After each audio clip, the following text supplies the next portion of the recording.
right. We good to go? Let's turn on the screen.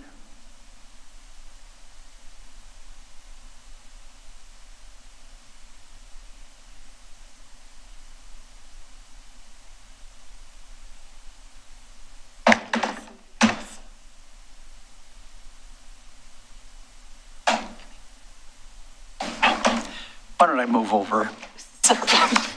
It's working.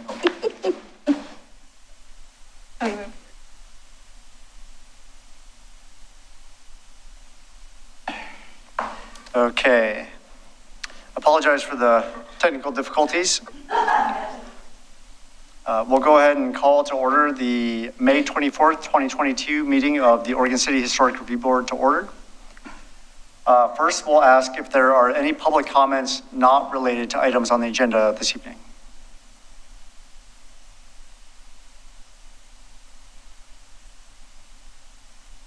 All right, hearing that there are none, we'll move into the public comment portion of the agenda. There are 2 public hearings on land use applications scheduled tonight. Our role is to conduct the public hearing and to make decisions about the matter before us. In making those decisions, we must apply the applicable codes and laws and cannot vary from or change those laws or codes. Members of the Historic Review Board are to be unbiased. Before the start of each hearing, I will ask the Historic Review Board members whether they have any potential conflicts, such as family, financial, or business relationships with any of the applicants or with regard to the land in question. I will also ask whether any of the Historic Review Board members have discussed the application in question with any of the parties or have independent knowledge of relevant facts, such as from a visit to the site in question. Any member of the audience may question any Historic Review Board member about their disclosures. A staff report has been prepared for each application and has been made available to the public 7 days before the first public hearing. The staff report identifies the approval criteria that apply to each applicant's proposal. Staff has analyzed the criteria which are contained in the staff report. The quasi-judicial hearing procedure that the Historic Review Board will follow is set out in state law and the Oregon City Municipal Code. The hearing procedure steps are shown on the Historic Review Board website and on the wall in the chambers. Public testimony will be called on in the order it was requested in advance of the meeting. If you have not emailed city staff at planning@orcity.org to request to speak and would like to testify, please raise your virtual or physical hand when I ask if there are others in the audience who would like to participate. For the public record, please begin all testimony stating your name and city of residence. If you would like to receive a copy of the notice of decision, please state your mailing address or email address. Testimony and evidence should be directed toward the applicable approval criteria. If you believe other criteria apply in addition to those addressed in the staff report, identify and discuss those criteria and explain how and why you believe they apply to the application under consideration. Any person may submit written material while the public record is open on each application. Any written materials received by city staff during the time period in which the record is open will be placed in the record. Written materials submitted during public hearing must be presented to the city staff. If a person intends for PowerPoint presentations, reports, pictures, or other exhibits used in their oral testimony to be placed in the record, copies must be submitted to staff while the record is still open. If they're not given to staff, they will not be included. Any person wishing a continuance to present additional evidence and testimony or to keep the record open to respond to new evidence must make that request before the public testimony portion of the hearing is closed. If the Historic Review Board makes a decision with which you disagree, any issue that you may wish to appeal must have been raised on the record for the consideration of the City Commission or the Land Use Board of Appeals, or both. Without raising the issue on the record with sufficient detail and accompanied by statements or evidence that the city and all parties can respond to, the issue will not be deemed appealable to the City Commission or State Land Use Board of Appeals. In addition, the failure of an applicant to raise constitutional or other issues relating to proposed conditions of approval with sufficient detail to allow the local government or its designee to respond to the issue precludes an action for damages in circuit court. Now, we'll open the record for Oregon City file number GLUA 22-00010 and HR 22-00003, historic review for revision to approval, and HR 2106 for exterior alterations to the historic Ely Store at 1019 7th Street. I'll now ask each Historic Review Board member if they have any ex parte contacts, conflicts of interest, bias, or any other statement to declare, and whether they visited the site. Board Member Ferry. I have no ex parte contacts, no conflicts of interest, and I have visited the site. Grant, the sound is terrible. I don't know, on Zoom, it's really hard to understand what you're saying. Okay, I'll try to, I think I'm speaking pretty well into the microphone. It might just be like a technical sound issue with the I don't know, whatever.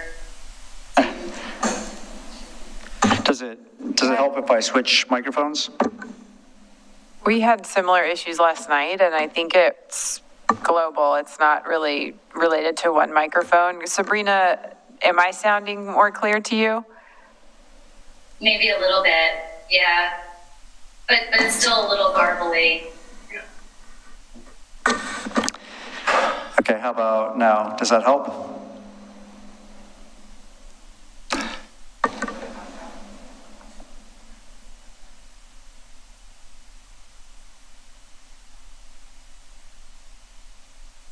Sounds like you're underwater, like you're in a fish tank or something.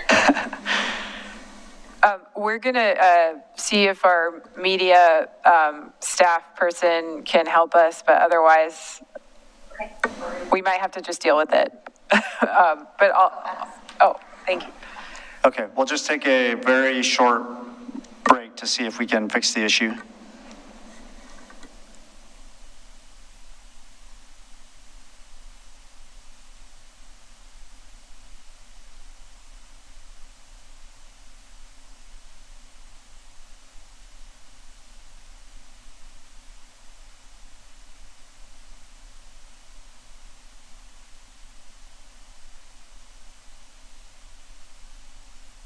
Sabrina, does this sound better? Yes, you sound better. Oh, good. You want to try? Okay, test 1, 2, 3. No, I'm sorry. Talk normal? Is that what I heard? Who said that? Talk Steve? normal. How does this sound? I can hear you, Kelly. I think we just have to talk very close to the microphones. Okay, I'll do my best. Okay. Okay, we'll move on to Board Member Edgar. I have no conflicts. I have visited the site. Thank you. And I also have no conflicts or bias. I have visited the site, have not noted any material information. Does anyone in the audience wish to question any of the board members about these disclosures? Okay, hearing none, we'll now commence with the staff report. Thank you, Chair Blythe and Historic Review Board members.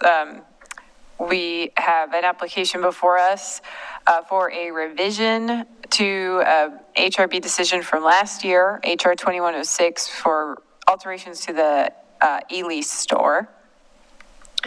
So this is at 1019 7th Street in the McLoughlin district, on kind of the main commercial corridor along 7th. So the building is known as the Ely Brothers Store, circa 1905. It has been altered over the years with a lot of material changes, including asbestos siding and a new storefront. The applicant in 2021 proposed to remove a lot of those alterations and redesign the storefront, among other things. So they received approval with conditions, and they have proceeded to start some of that work and have taken off some of the siding to reveal what is underneath. And so they're coming back with some proposed changes based on what they found, and based on, I think some changes to the project costs that result in the ability not to do everything that was proposed previously. Here's another photo that shows some of the changes. You can see the 1950s brick that was added on the front, and on the side, what's described in the inventory form as recent board and batten wainscot. And that inventory form is from 2002, so recent is, sometime close to 2002. So here's some photos from the applicant of what the building is looking like with the siding removed, the old asbestos siding. And here's a long list of the proposed revisions to the previous approval. So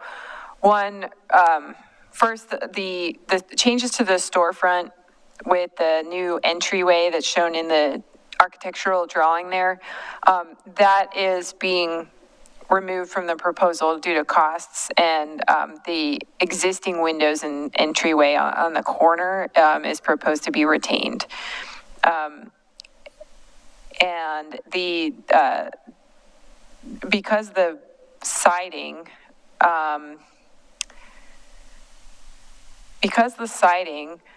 that is underneath the asbestos is in decent condition, it's the original wood siding, they would like to keep that wood siding in place where it exists. So what they had got approved for last year was to replace, to take off the asbestos, and assuming that, the old siding was rotted, that they would re-side the whole building in fiber cement horizontal board. But now that they know that that siding here is in pretty good condition and can be reused, they're not now proposing to use any fiber cement like hardy plank siding on the building, which means that changes the front, right where the brick is. They would have had in this old proposal, they would have had this hardy plank siding down there below the windows. But now that they're not putting hardy plank anywhere else on the building, they don't want to put hardy plank there. So they've revised their proposal to instead bring, you see this board and batten siding here on the right-hand side. It's that wainscot that was added recently.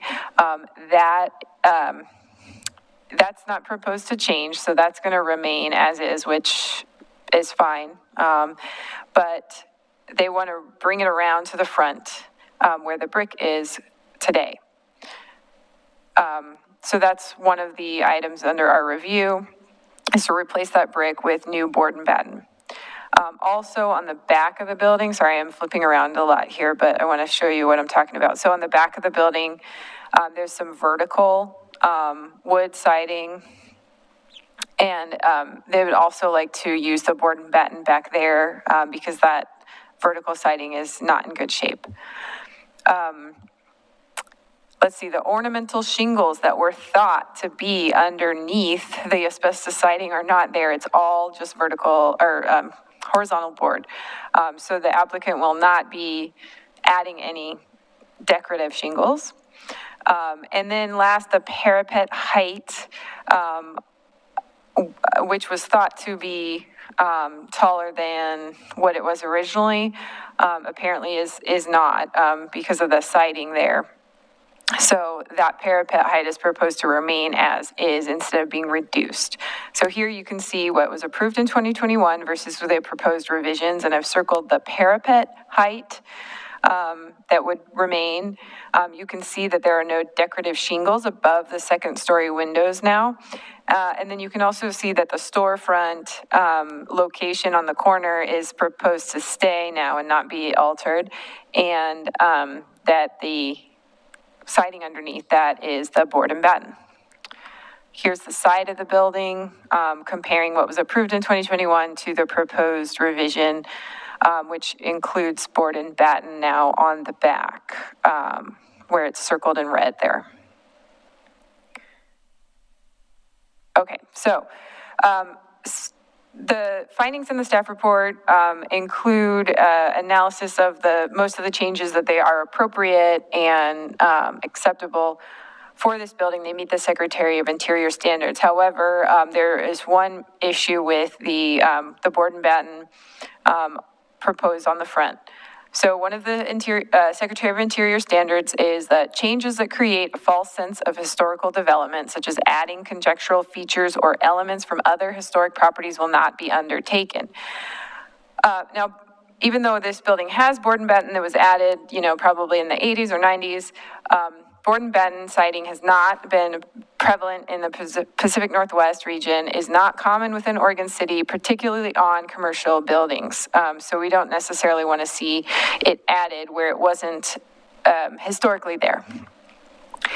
In addition, sorry for the small text here, but another standard is that changes to a property that have acquired historic significance in their own right will be retained and preserved. So the standard for achieving historic significance, the baseline is that it's at least 50 years old. So if you're at least 50 years old, then it might be significant, right? So the brick on the lower front facade is from the 1950s and is over 50 years old. So it might be found to have some historic significance. The history of the building is not limited to the year it was built. Changes over time can acquire significance on their own. So the 1950s brick facade may help tell us the story of the building over time about the different lives and eras of the building. While it may not match the aesthetic of the current facade renovations, it is, the board might find that keeping the brick is more authentic than replacing it with board and batten siding, which does not appear to have any role in the building's history nor that of the McLoughlin district. So here are kind of the world of options for the siding on the front underneath the windows. You can keep, and so these are color coded according to kind of like green means go, yellow means slow down, and red is stop. So keep the brick facade as is. According to the Secretary of Interior standards, that would be perfectly acceptable. Number two, keeping the brick facade and painting it, that's a maybe. I think it would depend on the context.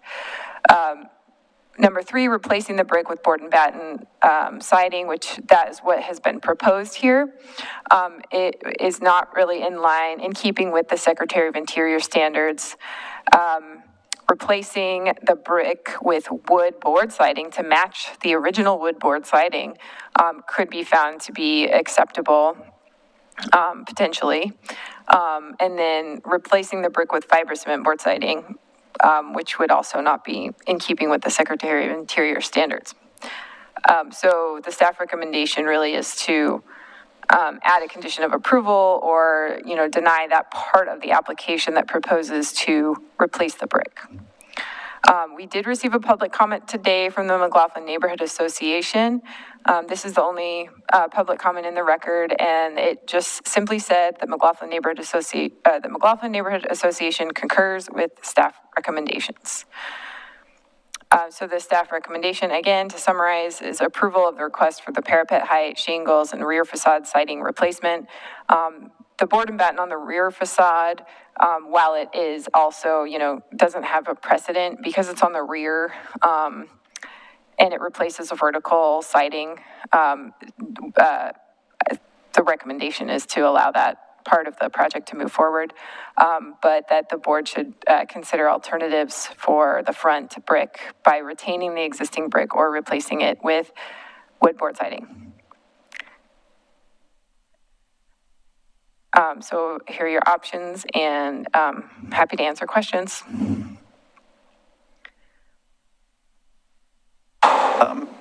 Is the board and batten that's on the front is the same age as the board and batten on the side? Is that? So the existing board and batten on the side, we don't know exactly how old it is, but it's existing and it was added, recently. Right. And then on the front, so I assume you're talking about this Yeah, on the left-hand side of the front? right. Probably, but that's all being replaced. Sorry, let me go to the designs. So that's proposed to be replaced with a new window, and let me pull up something readable here with a label.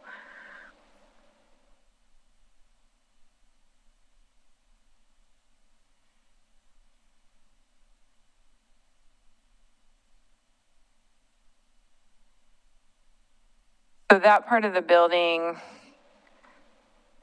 in the drawings is labeled as new, that would still have the new fiber cement lap siding.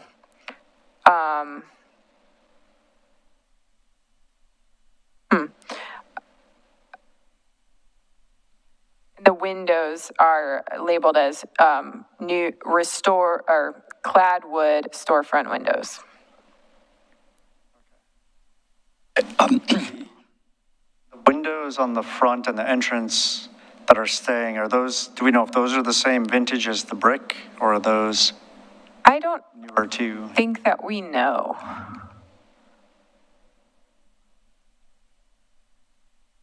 I don't think we have information on those windows specifically.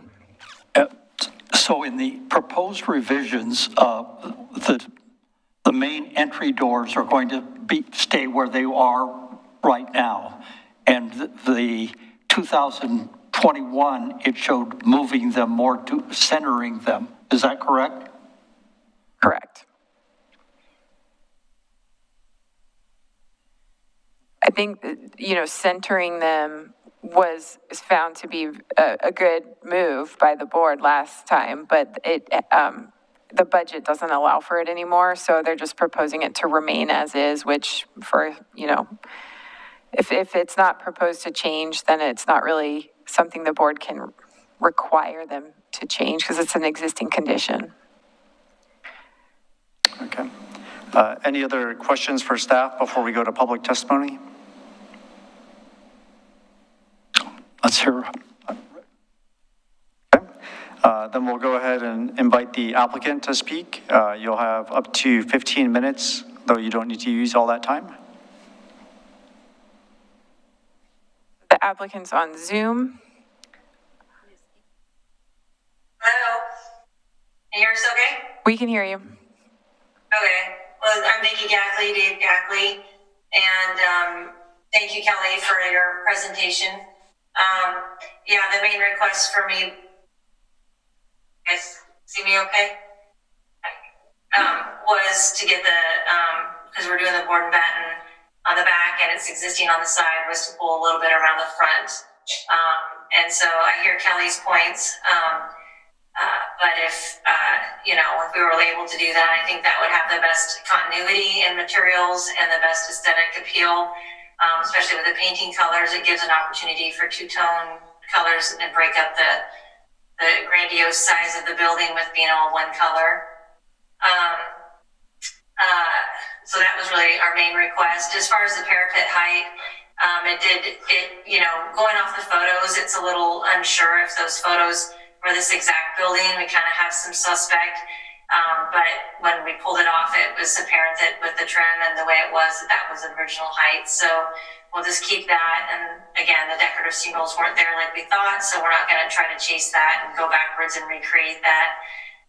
The one thing I do want to ask, though, that Kelly, you did a nice job of the presentation as far as our conversation, but I just didn't want to be misleading at all. We wanted the existing siding seems decent enough to work with, and we're going to try very hard to, although we don't have our full estimates back on repairing the painting, the filling, dealing with the lead, if it's lead existing there, and getting the windows to fit with the siding size and different logistics like that. So we weren't 100% saying we weren't going to do the fiber siding. I just think that it's looking pretty good that we won't have to, and I don't really want to. I think it might be more expensive, I don't know, but we didn't want to take that option away in case once we get all our quotes back, if it's something completely, unrealistic for us to repair move forward with what's there, we wanted that plan B still there. So I didn't want to take away the fiber cement option. Did you have something to say about that?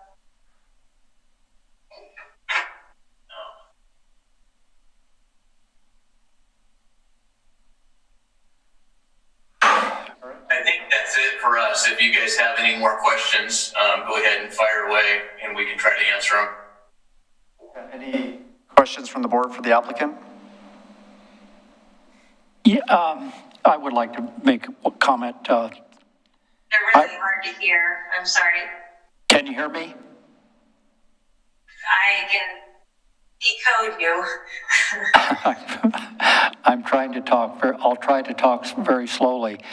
Is there any options that you most favor in replacing the front brick facade that makes historical sense and practical sense in doing it?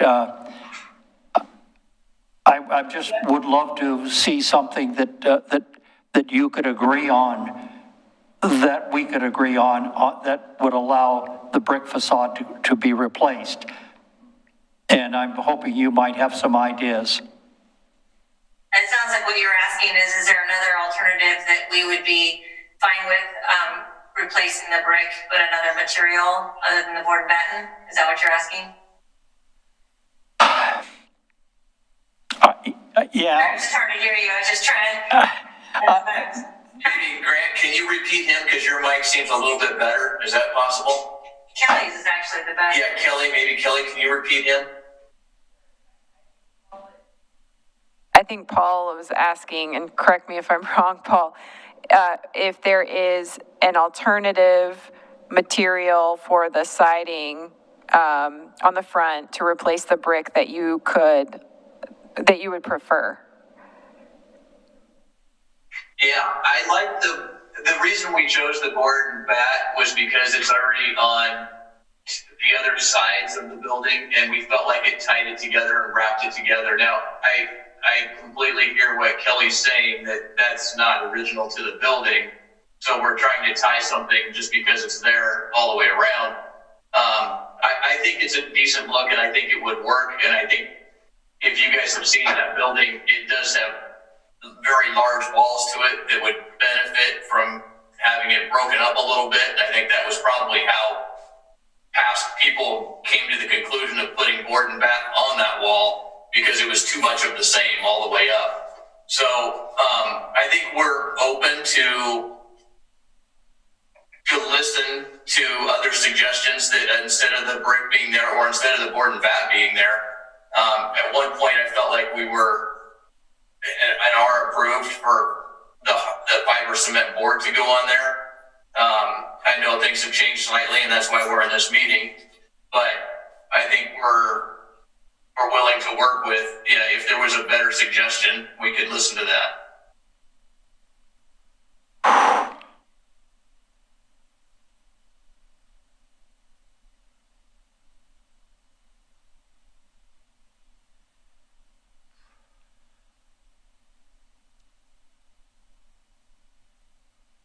Any other questions for the applicant?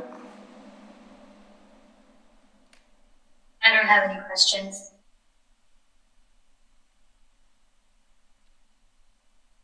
In that case, we'll ask if there are any other public comments on this application.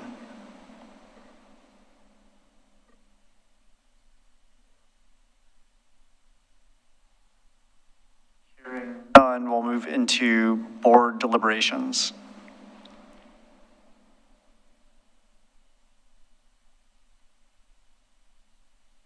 Board Member Edgar. This is perplexing to me because I really think that removing the bricks and would, even if it was removed and painted some type of contrasting or something just below the windows on the front, I believe that is not a a major historic error. Just on the front side on 7th Street. And I think that that's the one area right there where the bricks would be removed would be, I think, would be positive. And if there was some type of, even if it was board and batten a little bit, it would not detract if it was painted appropriately or kind of like given some type of texture to make it kind of less visible or less detracting. I'll say that. And it would be, to me, it's kind of like trying to find something that that will mitigate it. But I think that doing that is still a plus in the frontal appearance of the building.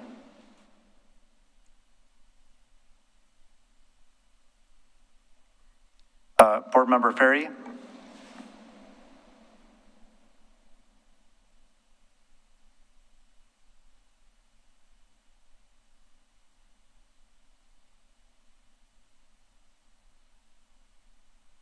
We're not hearing you.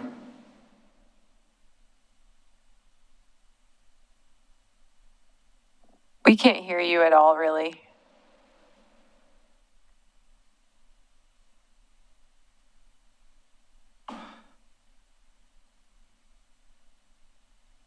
No. No? That's weird. We heard you earlier, but now we can't hear you.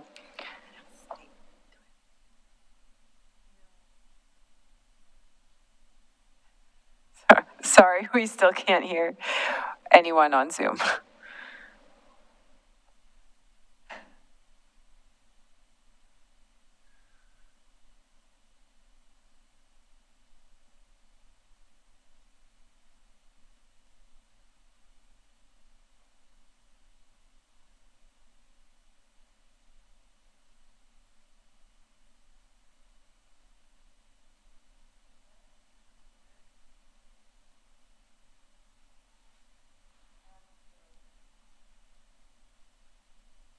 Sorry, anyone talking on Zoom, I think you must be able to hear each other, but we can't hear you in the room.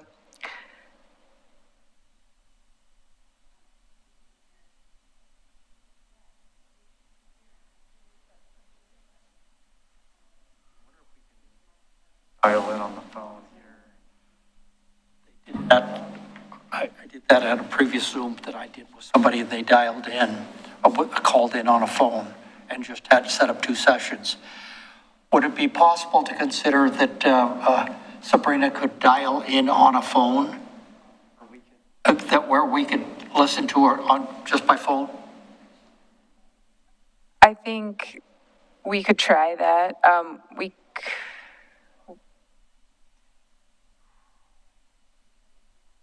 No, I don't think, I couldn't hear Vicky either.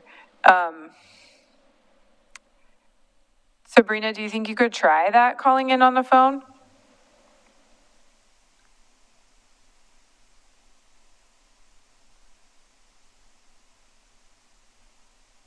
Well, if we can't hear any of them, that won't help. We could, I mean, we Have to call from in. the phone. Sorry? We could join from the phone. Well, yeah, I wonder if you can join from those iPads. Like, we could move the entire meeting just to Zoom. Right? But like, all of us would have to figure out how to participate. We might have to like gather around a laptop. I think Paul and I could call in from one right here and Yeah. a cell phone or an iPad. Okay, well, that's a good plan B. If the call in.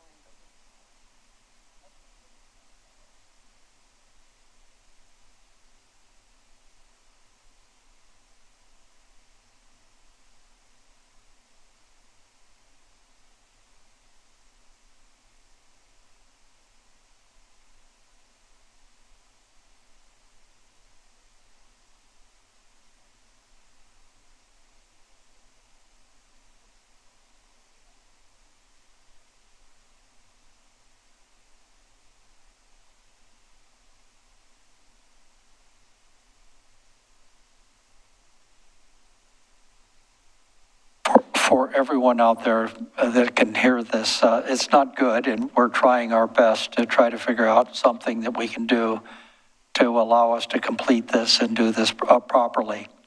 And hopefully it's something we can do, but please hang in with us. We're trying.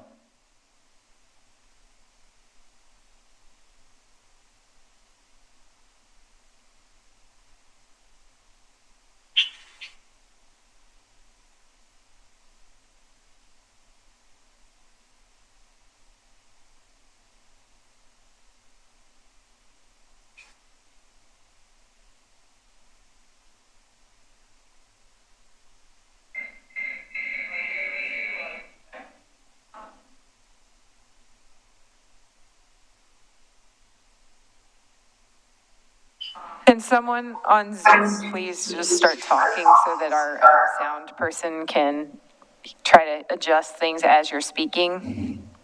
Sure, I can talk. Is that Hey, I can okay? hear you. Oh, hey, good. All right. Do you want to see if you can hear Vicky again? Yeah, Vicky, can you try again, please? Yeah, we're here. Okay, we can hear you. Wow. We're back. Yay! Good. And you guys are crisp now too. That's nice. Yeah, you sound so much better. I was just gonna say that I totally understand why design sense wise you would want to wrap the board and batten around. I actually guess I do have a question for the applicant, which is that actual brick or is it veneer? Do you know that? Is it like? I think it's real brick. I think it's real brick, yeah. Don't you, Nick?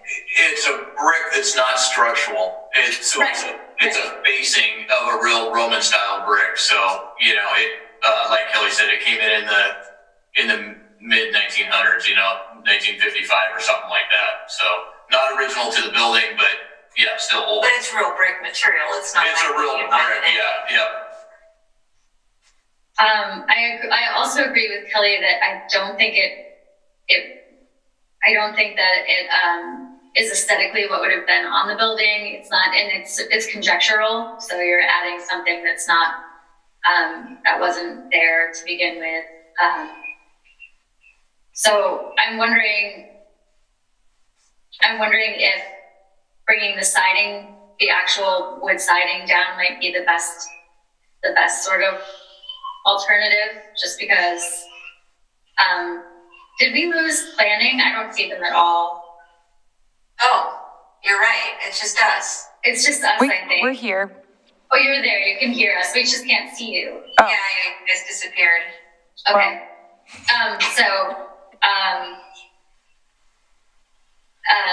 Sorry, I lost my train of thought. I think that the wood siding would be the best alternative. I think if you look at the picture, even though I think it's not original, I think that when we first met, we talked about that photograph that's included in the staff report. That was actually another Ely store that was down the street farther. But that shows horizontal board siding all the way down to the ground. So I think for me, that would be the best alternative. I think secondarily, keeping the brick, and I think that, board and batten would be probably not the best alternative to meet the design guidelines for the neighborhood. But I do agree that it's with Paul that it's sort of a small area, so maybe it's acceptable to wrap it around if it's gonna exist. And I'm sorry, my daughter's crying in the background. I don't know if you can hear. I can see. I can see the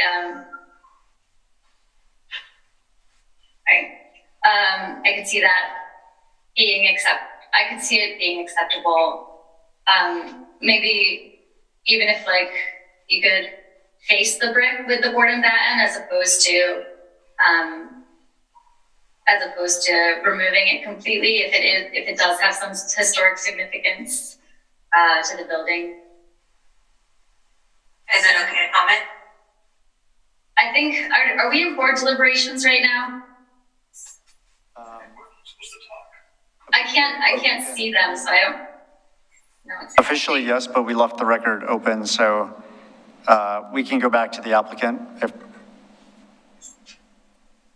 Right now? yeah, go ahead. Okay, I guess in my thinking, if I use the regular, horizontal wood siding and replace with the brick, then that siding's the same as the front of the building, and it's also the same as most of the building. So as far as painting it, we're gonna have one solid color on the front, and then, two colors on the back and two colors on the side. So it doesn't allow me to bring the other color around, and I think if I tried, it would look wrong because, I'm painting the same siding, two different colors, you know what I mean? So I guess it kind of allowed me to bring another color into the front.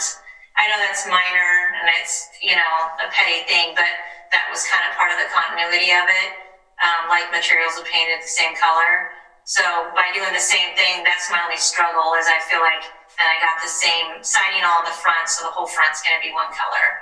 And it's minor, but having that accent color underneath, I thought would just, help it look a little more unique.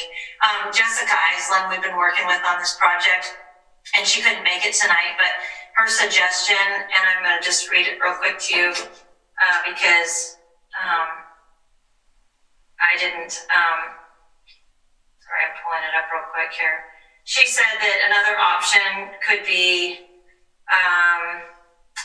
we could go with fiber cement panel with trim, creating larger panel areas like 4 foot to 6 foot, which would have been common for historical storefronts. So that was Jessica's reply as an alternative. For me personally, I'm still trying to visualize what she was saying, but it sounds like a smooth surface. Is that what you're picturing? More of a smooth fiber cement panel? Instead of a board and bath, yeah. I don't know what you guys think of that, but that was another suggestion. Is horizontal siding of wood or there's that painted or primed cedar lap siding that looks that's available? Is that some type of compromise that would work in lieu of having brick there?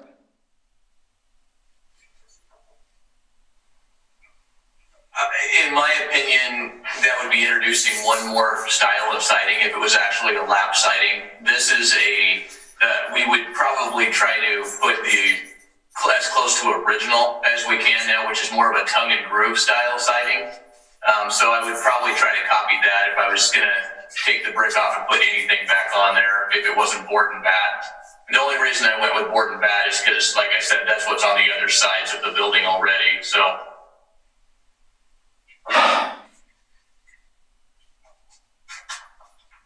it's just kind of a humorous part. It's not humorous to you, but it's that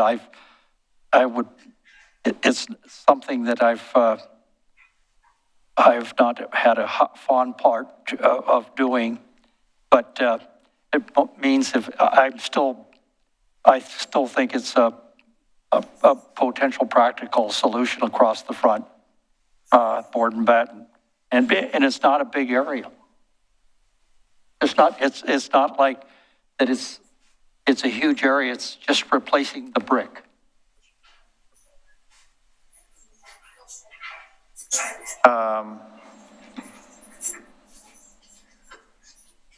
Just for process sake, confirming we don't have any other public rebuttal to the applicant's new comments. All right, hearing none, we'll move back into board deliberations. Do we have any further comments, or are we ready for a motion? Can we bring up the picture of the building and the areas that are being asked to be, where you have the one slide that showed where? This one or a different one? No, the one that had the front that showed, okay, yes, this is the one. So we're also talking about then the facade to the left going to be, the height of it is being increased right there. It is that height today. I think they thought that it was shorter underneath. But when they started taking down the old, or the added siding, Yes. they discovered that the whole wall is original. Okay. Okay, so that then it's just stays effectively. Correct. Okay. And so let's, the other area of consideration is around the back. Can you have a view of that again? And this is basically replacing the T111 that's on the back with board and batten that's similar to what's along the side. Correct. I don't know that it's T111, but it is something similar to that. It appears to be. Yeah.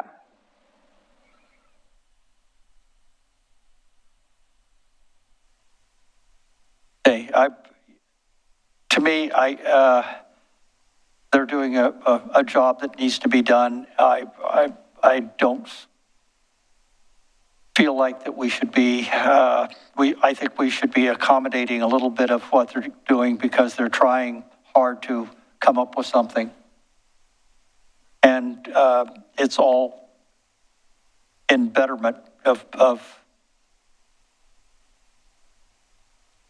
what we're trying to do. I think I tend to concur. I think overall the project is great. I liked the 2021 approval better, but I don't want to, let great get in the way of good. So I'm generally supportive of it. I think the brick does meet the criteria for being historic in the sense that it's over 50 years old, but I don't think it's defining of that era or architecturally significant in the sense that it needs to be preserved or has significant meaning for the structure or is representative of that era. So I think I would be fine leaving the option to the applicant to either retain the brick or to put the board and batten siding to match the sides for now, and then maybe at some point in the future, they'll be able to restore the whole facade to the front original entrance. I like that.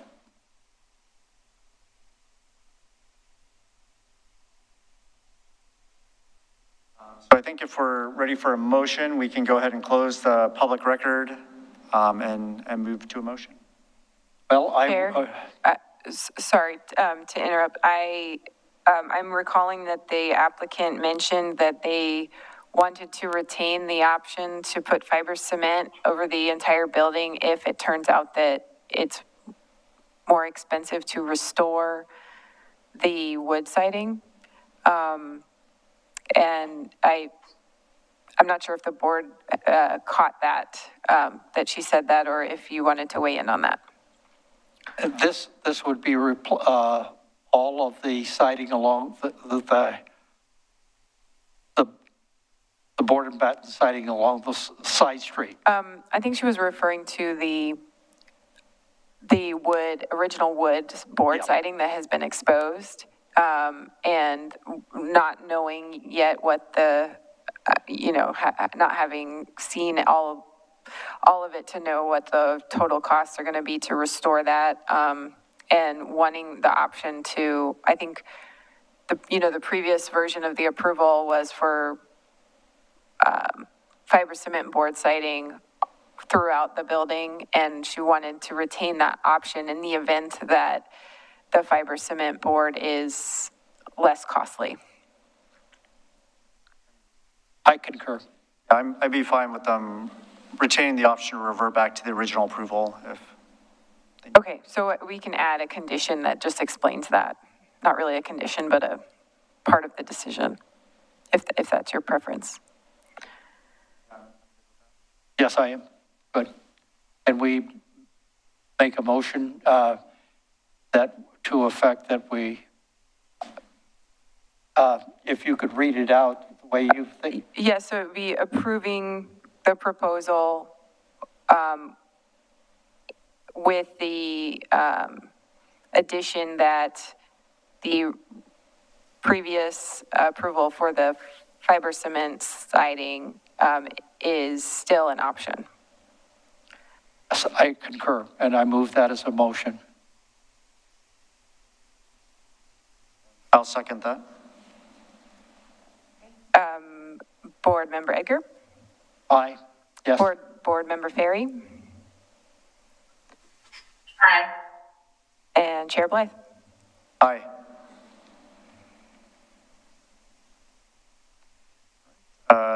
Motion carries and the application is approved. Good luck finishing the remainder of the project.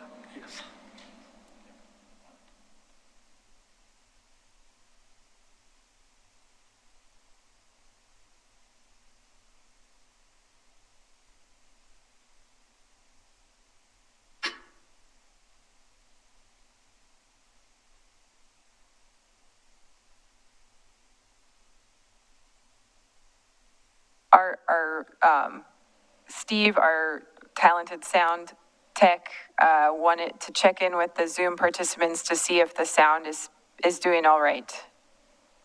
All right, we're seeing thumbs up. Thank you. All right, thanks for bearing with us. We'll now open the record for Oregon City file number GLUA 22-00011 and HR 22-00004, historic review for a 72 square foot rear addition to the Harry and Maryann Draper house at 818 John Adams Street in the McLoughlin Conservation District. I'll now ask each Historic Review Board member if they have had any ex parte contacts, conflicts of interest, bias, or any other statement to declare, and if they visited the site and noted any information. Board Member Ferry. I visited the site. I have no ex parte contact, and I didn't find anything that it needs to be noted when I visited the site. And I have no conflicts of interest. Okay, thank you. Can we get that up more? Yeah. Steve, I don't know if you heard that, but we could not hear Sabrina very well again in the room. Move on to Board Member Edgar. I have no conflicts of interest. I visited the site. And I also have no conflicts of interest or bias, and I have visited the site, do not have anything to note. Does anyone in the audience wish to question any of the Historic Review Board members about these disclosures? Hearing none, we'll move to the planning staff report. Thank you, Chair. So this is an application for an addition to a designated structure in the McLoughlin district. This is the Harry and Maryann Draper house at 818 John Adams Street. So it's between 8th and 9th Street on John Adams. Here's the front of the house. The addition is proposed on the back side of the house. Oh, that doesn't belong there. Okay. So the proposal would be to demo the back of the wall here as shown in the photo, and then put an addition in that location. You can kind of see a yellow line on the ground where the footprint of that would go. So it's 6 by 12 feet. It's proposed to have a horizontal board cedar siding to match the existing siding on the house, new fiberglass French doors to the rear yard. And then there's a window on the side of the house around the corner there in the photo that is over the kitchen sink. And they would also propose to replace that existing window. So you can see the site plan there with the addition shown in the darker gray on the back of the house, with John Adams Street out to the very far right, left of this slide. The addition has a gabled roof, so you can see the back view and then the side view there. And that window that kind of has part of the circle over it would be on the side. That's the kitchen window that would be replaced. So that's the original wood window. So here's rendering of the same. So generally, because the, addition is in the back, it doesn't affect the character of the home, especially the front. Generally, the overall proposal meets our design guidelines. There was not enough information in the application about the windows, and so the staff recommendation included two conditions of approval to try to better meet the design guideline that is there on the left, which calls for no historic materials to be destroyed and for new additions to be compatible with historic materials. So those two recommended conditions were that existing windows should be reused to the extent practicable, and preservation of the kitchen window unless the applicant can provide documentation that it's kind of beyond the point of repair. And then that the new windows shall basically meet the HRB policies to be wood, fiberglass, or fiberglass clad, and include the same kind of style and design of the existing windows.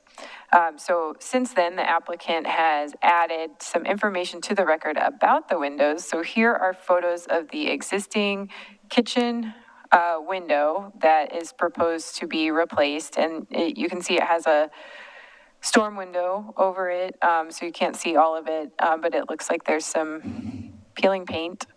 And then the details on the replacement windows are included here. It's a Maryann brand window that's a wood window. And the applicant has proposed that the style with the panes of glass, like 3/1. I'm not sure if the existing windows are 2/1 or 3/1, but that the new windows would match. We might be able to see in this photo. So they're 3/1. Okay. There's been a public comment submitted today by McLoughlin Neighborhood Association that hasn't been in the record previously, so I will read it for the record. The singular photo and drawings do not adequately demonstrate existing conditions, so a comparison can be made between existing and proposed improvements. The design guideline A1 for the site, the applicant's plot plan does not show the context of surrounding parcels and structures to support compliance with the standard. Design guideline C1 for building height, applicant has not provided adequate data to show compliance with this standard. And design guideline E1, proportion and scale, the elevation drawings on sheets A4 and A5 vary widely, making determination of compliance difficult. Please show correct proposed exterior views. So again, these are the staff recommendations. I think we can, if you have questions about the neighborhood association's comments, I'm happy to answer them. I found the materials to be sufficient to review with existing information that I could find and put in the staff report in addition to the application. And the options of the board tonight are to approve the proposal as is, approve the proposal with the window-related conditions, to deny the proposal, provide revised findings, or to continue the hearing for more information. Any questions?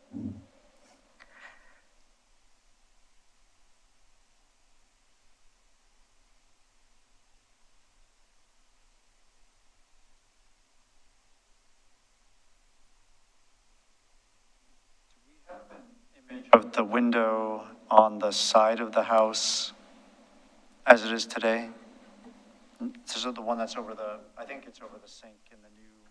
Yeah, only have these photos from the applicant.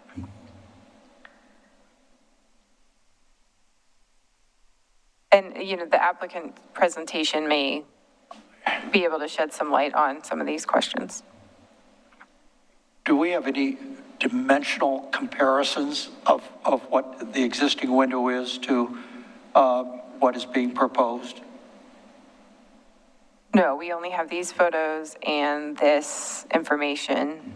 There were two other, there's a little bit more information, I think, in the email I sent today with all this new information and photos.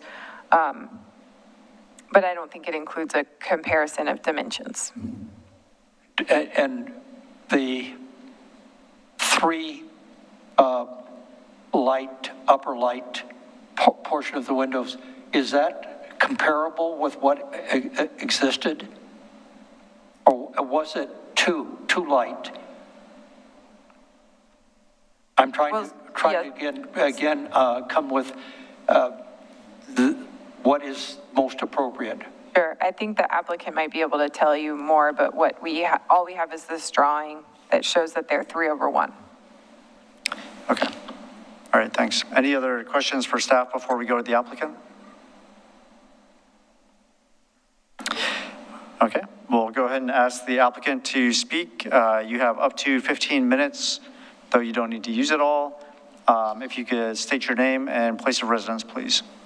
Thank you. My name is Chris Hamlin. I'm with Housing Rich Custom Home Remodeling.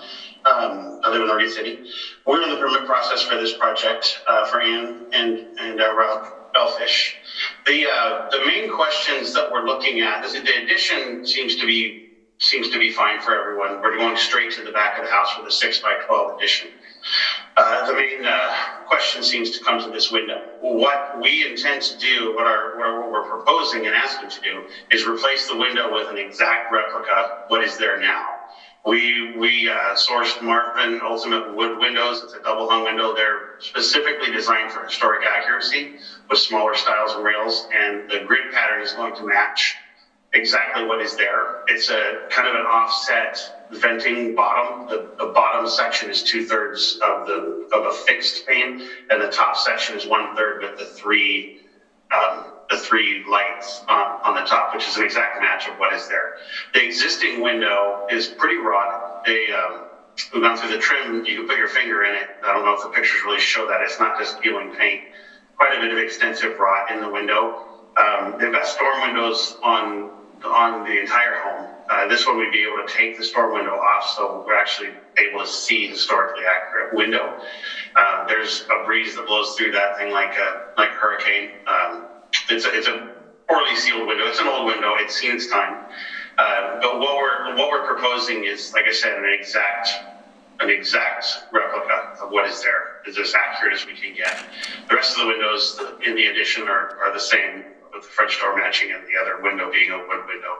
But we're really going to a lot of extremes to keep the historical significance of that. And as far as even the window trim, the house has had, I don't know how many trim replacements because that trim likes to rot around the perimeters.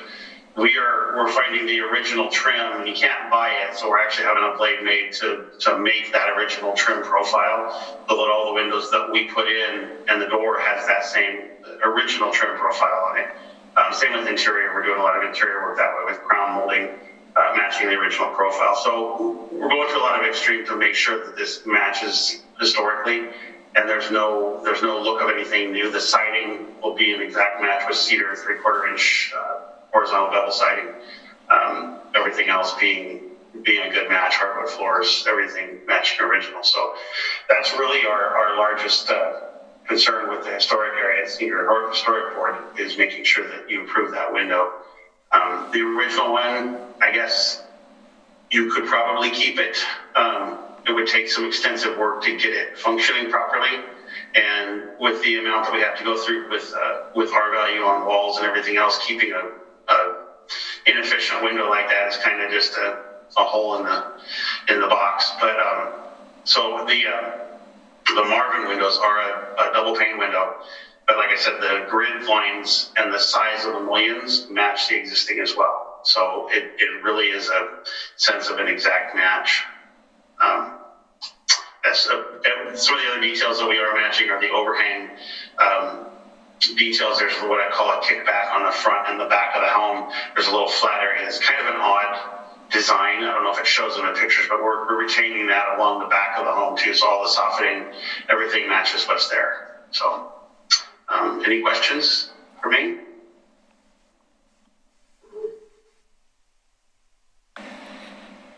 I think you answered my primary question, which is that the existing window is 3/1, and that's what you're replacing Yes. with the two new windows with. Correct. In the same mold fashion that it is now, with the center mullion connecting them together. Okay. The other question I had was that we sometimes ask additions to use slightly different spacing on the siding or other features to distinguish the addition from the original structure and provide a little bit of differentiation there. Did you consider that, and do you have any opinions on that sort of? No, I hadn't considered that. I didn't realize, actually, to be honest, that that would be a request. We kind of strive to make the home look as originally built, or as much as it was originally made that way, keeping all the historic portions accurate and the original materials, kind of seamlessly, instead of somebody coming up and saying, "Oh, you did an addition." We try to make it look like we didn't do an addition, but the house was just built that way to begin with. We could separate the old from the new and make it a little more obvious, but it seemed to me that was a little bit of a contradiction of interest for that, or conflict for that. Okay, thank you. Any other board members have questions? No. No, I don't have any questions. Okay. In that case, we'll ask if there are any other public comments on this application.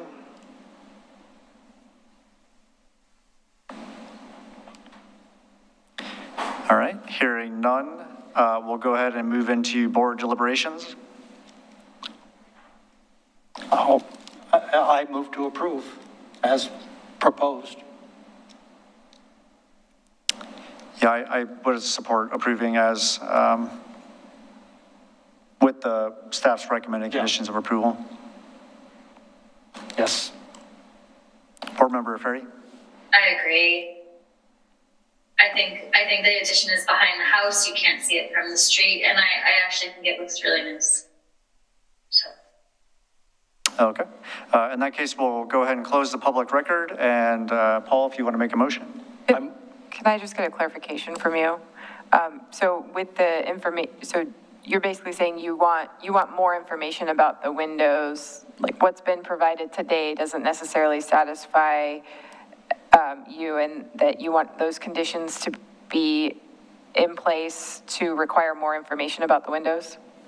I think I heard, if I'm correct, that he's planning to make the windows duplicate basically the existing window. If that's the case, then I find a little problem with it, is just duplicating it in with new construction or new material, trying to emulate what he's got. And if he does it that way, I don't think that there's a problem. Okay, so so that would strike condition 1 then? Is that the one is the one that asked to? Right. I mean, you could strike both of them if you want to.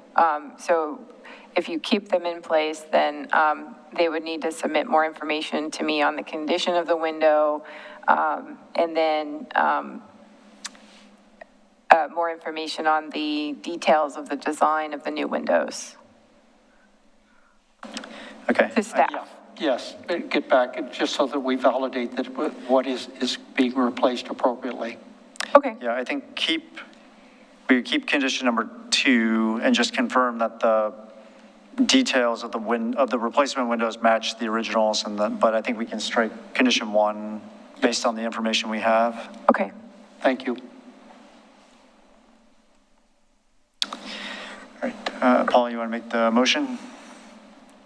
I move to approve with conditions where we strike condition number 1. Okay, and I'll second that. Board Member Ferry? Aye. Board Member Edgar? Aye. Chair Blythe? Aye. Motion carries and the application is approved. Good luck with your project. Thank you. Thank you for all your help. All right, that concludes the public hearing portion of the agenda. We'll now move into other business, which we have one item tonight, which is design advice for 309 17th Street, exterior alterations to a historic landmark. Do we have a staff report or just, Yes, I have some slides to pull up. I'll just very briefly introduce it and then give it over to the applicant. All right, we're going to pull up the slides. Give us a moment, please.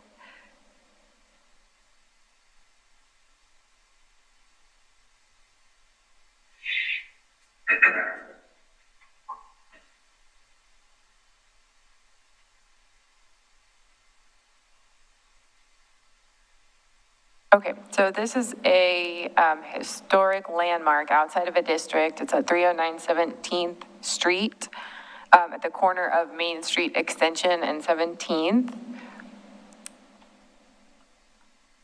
PGE substation adjacent. The PGE substation was expanded in 2013 or thereabouts. The PGE actually came to the board in 2012 to request de-designation of a house just to the north of this site. Just to give you a little context, there was another small historic building there, and it had deteriorated quite a bit, and so the board delisted it, and then PGE demolished it to expand the substation. So this house that's remaining is part of the historic Greenpoint. I think I got that neighborhood term right. Greenpoint neighborhood that was kind of the Hackett House that's over at the corner of Abernathy and Washington, just over the railroad tracks, is also part of it. So a lot of that neighborhood was removed when the highway went in. So some new owners recently began some work on the building without seeking permits. And so they have torn off the original siding and removed the windows. So the code enforcement action was taken, and the applicant is planning to submit an application to the board for review of replacement materials and windows, and would like some design advice on those replacement materials. And so that's, I don't know exactly what date these photos are, but that's the front of the building. The porch was removed. That is the side of the building currently. So you can see in this photo that there were maybe 5 or 6 windows on the side. And now, so those have been removed, and I believe that they plan to add back windows. But so I think the question is going to be about opening size, location, material of those windows. So I'll let the applicant kind of talk through these plans when they speak. And so again, I think we're here to talk mostly about siding material and window replacements.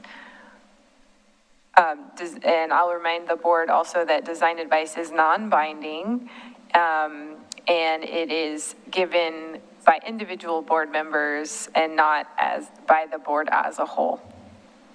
Any questions for staff? Okay. no questions for me? No. All right. I guess we'll go to the applicant then, if you have any comments. And so Brandon Hundley is on Zoom, and Brandon, if you would like me to go to any particular slide to show on the screen as you're speaking, just please let me know. Sure, thank you. I appreciate you taking the time tonight to meet with me for a few minutes to discuss this. The first thing I would tell you is that I am the project manager for LaMotta, was not involved in the original decision-making around getting started on a remodel project without going through the proper channels and getting permits. That wouldn't have happened had I been the project manager at the time. Basically, where we are right now, what I'm really hoping to get from the board is eventually an okay to use the hardy board siding on the building. The shiplap siding or the beveled siding that was on there, not all of it's been ripped off. Most of it's been covered with hardy plank siding that you saw in that one photo that Kelly was showing. A lot of it was at the corners and the bottom was in really bad shape, and up above the original portico or porch area was really in bad shape. So when they started, they made the decision to cover up most of it with the hardy plank siding. They've done a really nice. We feel like that's actually gonna make sure this building stands for another 150 years. And our plan is to go back and we have the original window sizings and window placements, window layout. So our plan is to go back and just replace exactly where those original windows were. Replace the front of the building, that porch. It had to be ripped off. You could step through it in places. So replace basically everything in terms of the building's historical significance.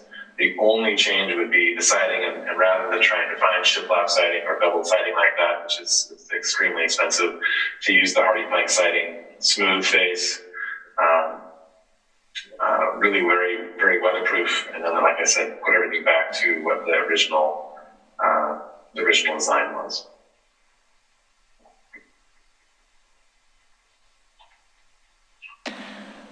Okay. I guess we'll go ahead and start with you, Paul.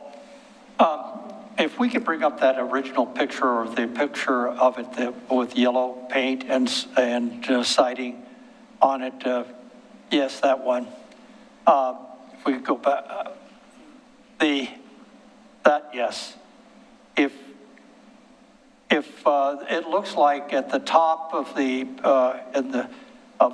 the front peak of the roof exterior, it shows a kind of a looks like a shake or a different context of siding that's up there in that peak area.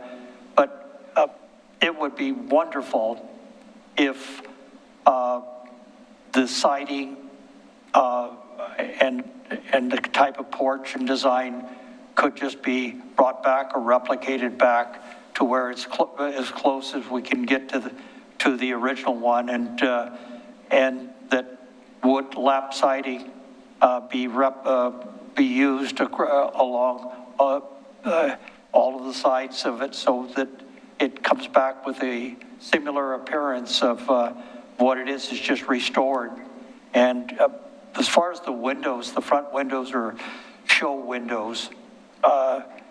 They could be big plate glass windows there in that front. That as long as the siding and the basic appearance is restored back similar to what is shown in this picture, boy, that would be a win-win for a historic structure.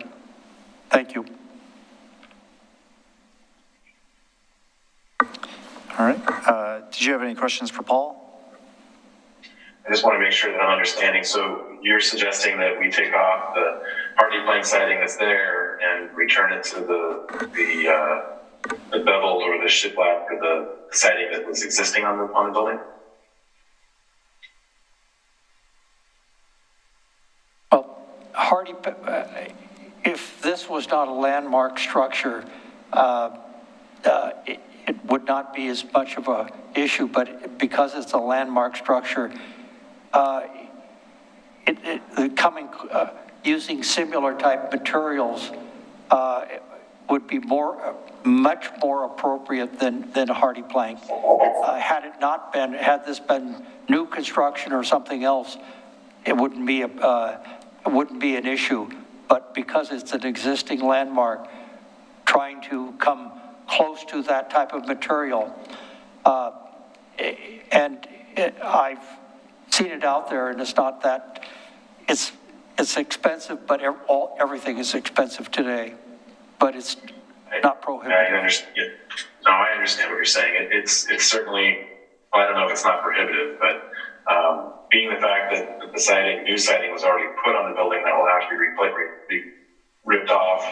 All the work that was done will have to be undone, and then new siding put on.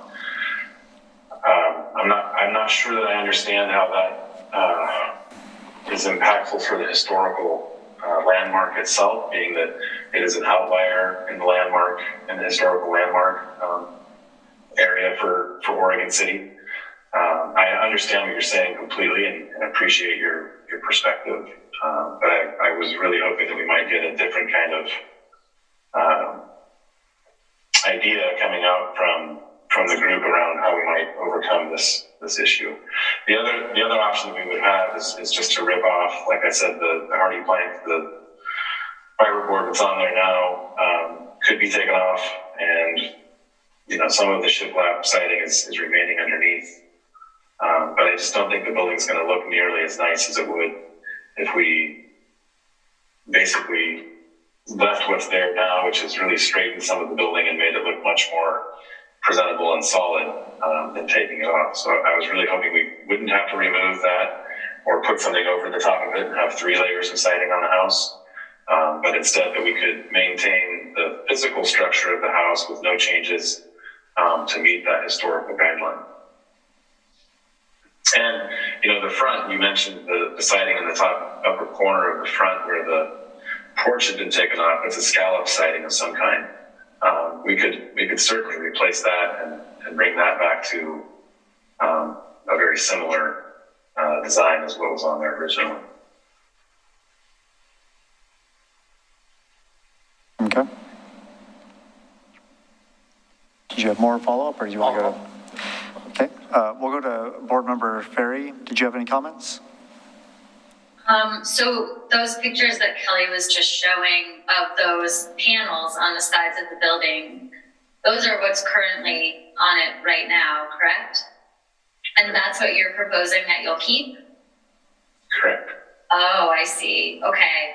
So when you were talking about hardy plank siding, I was thinking that you were talking about the horizontal board siding as opposed to the large panels. So you're proposing to just insert the windows into those panels? Correct. In the existing or in the original locations and sizes, yeah. I see. And would they be double hung windows the way that? Yeah, they would be reminiscent of what was originally in the house. So what the board usually requires is like wood double hung. Yeah. Or fiberglass. Yeah, I've looked at the code, so I obviously haven't ordered anything or landed on what that would be. I wanted to make sure I got some suggestions from you, but it would be either the full wood windows, double hung like they were, or aluminum clad windows or wood clad windows, something that meets your code. I think we require fiberglass, not aluminum, but I don't know if we, or maybe it's just not vinyl that we like. Yeah, not vinyl, and they have to be, it looks to me like in the code it has to be clad with wood, so even if it's aluminum, it has to have a cladding of wood on it. So.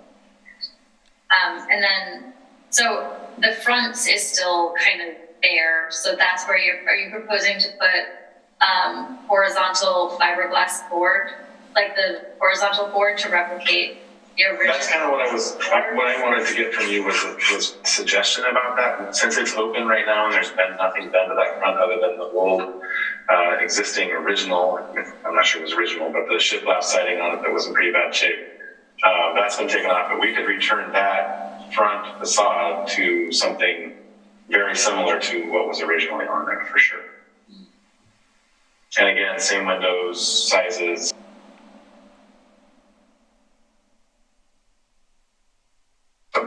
And sizes, so we went back originally exactly to what those were.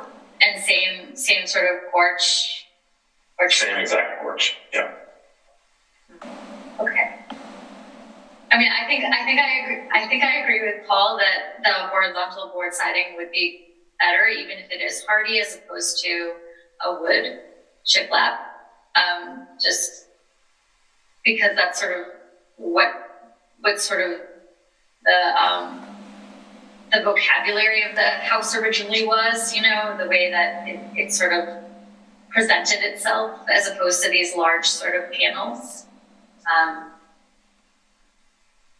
That would be my suggestion. I think restoring the front would be great, though.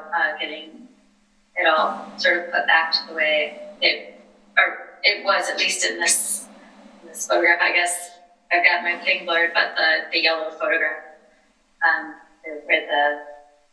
with the imbricated shingles up top, and then the horizontal board siding and the little sort of porch. That'd be great.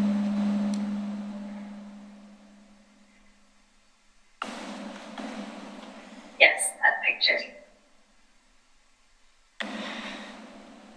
Okay, thanks, Board Member Ferry. I guess from my perspective, the comments I would make is that most of the elements on the house are very prototypical of a vernacular Oregon City structure, from the siding, the trim, the windows, the porch roof, the posts with kind of the just simple chamfered edges. So the closer you submit an application to that, the more, I guess, the easier path to an approval you'll have, most likely. I think most of those elements are pretty much covered by HRB policies. We do approve hardy plank siding regularly as a material, but usually as lap siding, not in the type of large panels that you have right now. So I do think you would have an uphill battle to make a case for why that would be appropriate on this structure. But I think overall, the overall structure is really pretty simple, so I think it's pretty straightforward and is really as close as to what it originally was as the ideal here. Okay, thank you. I concur.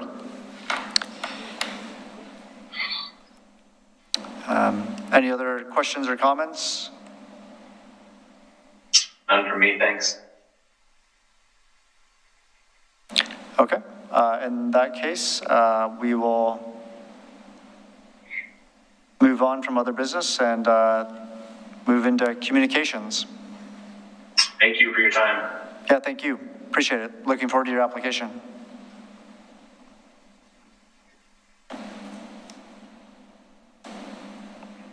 My only communication is that May is Preservation Month, and the commission made a proclamation earlier this month, and there are a variety of activities being offered by the city and others for Preservation Month, including the Preserve Our Past art contest that's targeted for, I think, middle school age kids to submit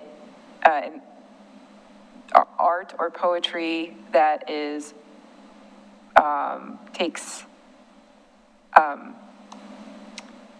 that's related to the Arch Bridge, which is celebrating 100 years this year.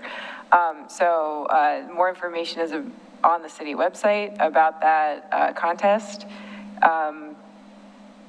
And for June, we do not currently have any applications in, but we may get some in the next few days, so we'll see if we do. And I've spoken with a few people about design advice as well, and so we might have design advice in June as well. I may also poll the board for June about timing, just because it's kind of near kind of vacation time. So we'll see if we have a quorum, and if not, we might need to reschedule the June meeting and or make it fully virtual, which would solve some sound issues. Okay. That's all. Very good. Anything else Fine. Okay, in that case, we'll go ahead and adjourn at 8:37 PM.